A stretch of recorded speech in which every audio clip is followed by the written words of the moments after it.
Hi guys! Welcome sa aking vlog. So for today's video guys is, nandito po kami sa Indian restaurant dito sa Danang City. So, ang aking mga pamilyang Breton ay mahilig po sa Indian at curry. So, sanay na po akong kumain ng curry guys, sa hindi po nakakaalam. Ayan guys, namimili na nga kami ng aming pipiliin dyan ng order na food.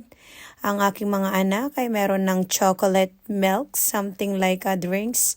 Kami ng aking biyanan na babae, umorder kami ng wine. So, nag-wine-wine muna kami. Ayan na.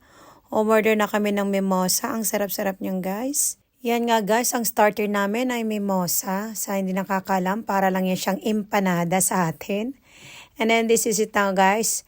Ayan, umorder na kami ng naan bread at saka curry, different curry. Merong spicy, ito hindi spicy. Pero guys, akala nyo lang guys na ang maamoy ang Indian food. Pero pag natikman nyo, the best. Kaya nga sikat siya. Sikat siya sa all over the world ang Indian food. Kahit sa UK guys, ito ang pinaka-popular sa lahat ng mga Breton. Laging pumupunta, lagi sila kumakain sa Indian restaurant. Actually, ang asawa ko guys, favorite niya ang Indian food. Always kami kumakain ng Indian food. After nga namin mag-dinner guys, ay nag-decide na kami ng aking binan na babae na pumunta dito sa My Night Market. Kasi nga 9 o'clock ang start ng Dragon Fire. So ang mga lalaki naman guys is nagsisimula na rin silang mag-inuman. Pero malapit lang yan dito guys, surrounding lang 5 minutes ang from sa aming restaurant dun sa Indian restaurant. Ito na nga guys, ito ang pinaka big night market dito sa Danang City. Hindi to sa Oyan guys ha, iba to, Danang City to. Ayan guys, marami silang barbecue, may Korean food, may seafoods. Marami silang iba't ibang mga pagkain dyan guys.